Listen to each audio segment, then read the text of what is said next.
दो किस्म के हमारे पास मोहल्ले में वोटर्स रहते हैं, एक वो जिनका नाम वोटर लिस्ट में है, एक वो जिनका नाम वोटर लिस्ट में नहीं है। जो वोटर लिस्ट में है उसमें दो किस्म के फिर वोटर रहेंगे, एक वो जिनका मैप हो गया, एक वो जिनका मैप नहीं हुआ।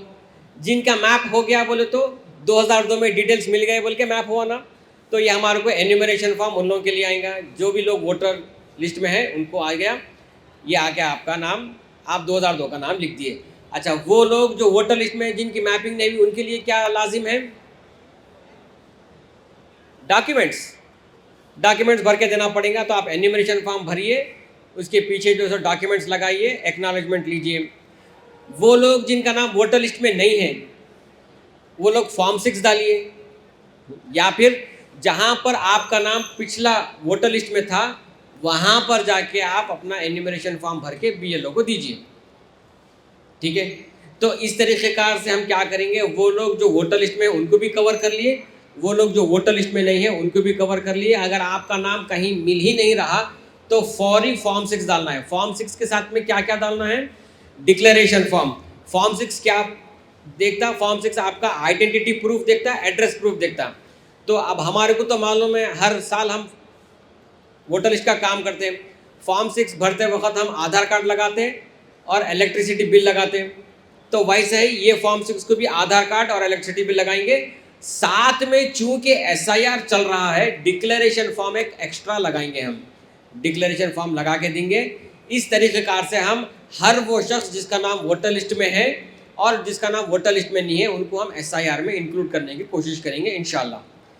तो एक बीएलओ कितने बूथों पे रहेगा? एक ही बूथ पे रहेगा, एक बीएलओ एक बूथ में रहेगा। एक बूथ में कितने नाम रहेंगे? 1000, 1200, 1400 जो भी रहेगा। तो 1400 वोटर्स को, 1400 वोटर्स यानी कितने घर रहेंगे? एक 200 से 300 घर रहेंगे बमुश्किल। ठीक है, तो ये 300 घरों को उन्हें 3-3 बार जाएगा। ठीक है, और ये एक महीना है हमारे वोटर्स को। ये एक महीने में अगर आप बोलेंगे कि मैं मसरूफ था, एन्यूमरेशन फॉर्म नहीं भर सका, तो आपका नाम कट गया, ख़त्म हो गया बस। अब कभी भी ज़िंदगी में जो एसआईआर में नहीं आ सकता। अब एसआईआर में नहीं आएगा तो फिर आप देख रहे हैं कि दूसरे जगहों पे, दूसरे स्टेट्स में जिनका नाम एसआईआर में नहीं है, राशन बंद, जिनका नाम एसआईआर में नहीं है, आपके गवर्नमेंट के स्कीम्स का इस्तेफ़ादा हासिल नहीं कर सकते और मुख्तलिफ़ किस्म के बहुत सारी चीज़ें हैं। ठीक है, तो क्या क्या होंगी ये अपने को नहीं मालूम। फ़िलहाल तो राशन बंद का तो हम पेपर में भी पढ़े और दूसरे स्टेट में हमको एक्सपीरियंस भी हो रहा है कि बंद कर दिए सो, राइट। तो ये चीज़ है। अब आप लोगों को एन्यूमरेशन फॉर्म भर के दिए, जिनका नहीं था फॉर्म 6 भर के दे दिए। भरने के बाद में 25 जुलाई के बाद में आप लोगों को नोटिस आएंगी। अब नोटिस आएंगी तो डरना नहीं। नोटिस क्यों आएंगी? वो नोटिस इसीलिए आएंगी क्योंकि अगर आप 2002 के डिटेल्स जो भरे, फ़र्ज़ करिए मेरे वालिद का नाम सैयद अहमद है, मेरा नाम नहीं मिला, मेरे वालिद का नाम मिला तो मेरे वालिद के नाम से मैप करूँगा, है कि नहीं? मेरे वालिद का नाम 2002 में क्या मिला? खाली अहमद मिला, सैयद अहमद नहीं मिला। अब 25 में सैयद अहमद है, 2002 में खाली अहमद है। तो ऐसे जो गलतियां रहेंगे उसको जो सो आपका ईआरओ यानी डीएमसी जिसको बोलते हैं आप लोग, इलेक्टोरल रजिस्ट्रेशन ऑफिसर, और डीएमसी दोनों सेम होते हैं। डीएमसी क्या है? डिप्टी म्यूनसिपल कमिश्नर, जो एक कॉन्स्टिट्यूंसी में रहता। ईआरओ उन्हें इलेक्शन का काम कर रहा था, उसका एक ओहदे का नाम दिए ईआरओ। तो ईआरओ क्या करेंगे? आपको नोटिस देगा।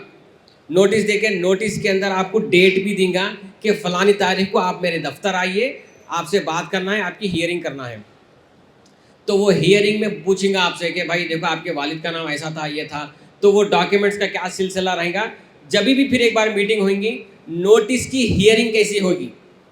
अच्छा, अगर आप नोटिस की हियरिंग के बाद में जो सो अगर आप ईआरओ का फैसला जब आएगा, या तो उन्हें इंक्लूड करेंगे या तो एक्सक्लूड करेंगे, रिजेक्ट करेंगे। रिजेक्ट करा तो फिर आप अपील को जाना है।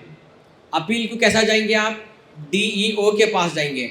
अपील डालने का तरीक़ाकार क्या है?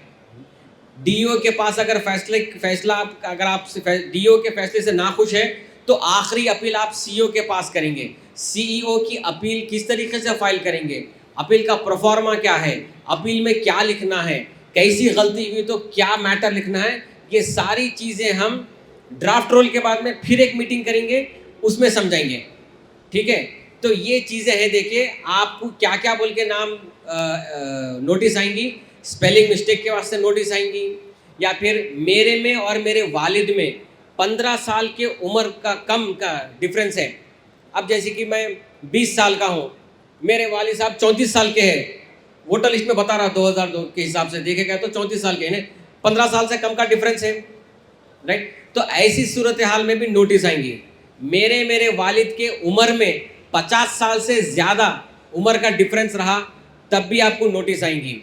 अगर मेरे वालिद के बच्चों में प्रोजेनी यानी मेरे वालिद से भी कुछ जोड़ना है, हम लोग 10 भाई बहन हैं, अगर मैं वालिद के पास पूरे 10 भाई बहन जोड़ूंगा, 6 से बढ़ गएंगे तो भी एनॉमली में आएगा, ठीक है।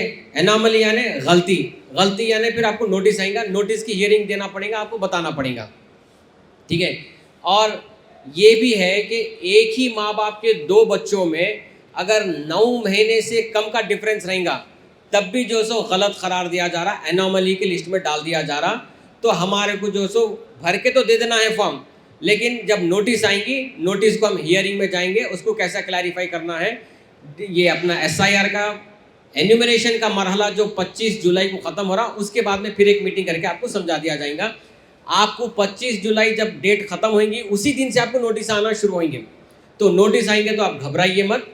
नोटिस का भी हम जो है जवाब देने के वास्ते एक तरतीब बना रहे हैं, और हमारे एक टीम भी है हमारी। वैसे तो आप सब लोग हैं हमारी टीम में, लेकिन इसके अलावा भी जो है ये नोटिसों को देखने के लिए भी हमारी एक अलग टीम है, वो टीम रहेंगी इंशाल्लाह। वो टीम जो है आप लोगों के साथ में रह के आप लोगों को जो है नोटिस का रिप्लाई कैसे देंगे, हियरिंग कैसा करेंगे, क्या करेंगे, वो सब आपको बताएंगे इंशाल्लाह, ठीक है। तो ये है हमारा SIR का मरहला, और 1 अक्टूबर को अपना फाइनल रोल प्रिंट होगा, ठीक है। तो फिर से एक मरतबा सरसरी तौर पे बता दूंगा मैं। अब ये है कि आपके बूथ का BLO कौन रहेगा, वो BLO की लिस्ट हम आपको देंगे। फ़र्ज़ करिए ये जो BLO की लिस्ट दे रहे हैं वो अगर किसी तक नहीं पहुंच सकी तो वो लोग क्या करेंगे, BLO का नाम और नंबर मालूम करने के लिए एन्यूमरेशन फॉर्म आ रहा, मोहल्ले में उन्हें देता BLO देता, आपके मोहल्ले में अड़ोस पड़ोस में पूछ लो आप, क्या भैया आपके पास एन्यूमरेशन फॉर्म आया क्या?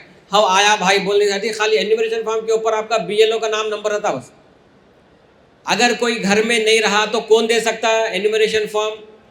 घर का senior most adult family member. तो ये चीज़ें हैं हमारे को ज़हन नशीन करने के लिए, ये आप लोग ज़हन नशीन कर लीजिए। और 25 तारीख से अदबन गुजारिश है आप डोर टू डोर जाइए। 25 तारीख को BLO जाएगा, 25-26 को BLO जाएगा। आप एक दिन ठहर के फिर बाद में जहाँ कहीं भी BLO गया उन्हें BLO जाने के बाद में आप अपने मोहल्ले में फिरिए। जो BLS नहीं है उन लोगों को बोल रहा हूँ मैं, जो BLS है वो तो BLO के साथ में रहेंगे, दूसरे लोग जो है घरे घर फिरिए जाइए। ये सही मौका है, देखिए हमारे को ज़मीन से जुड़ के रहने का और आवाम की खिदमत करने का ये एक ज़बरदस्त मौका है।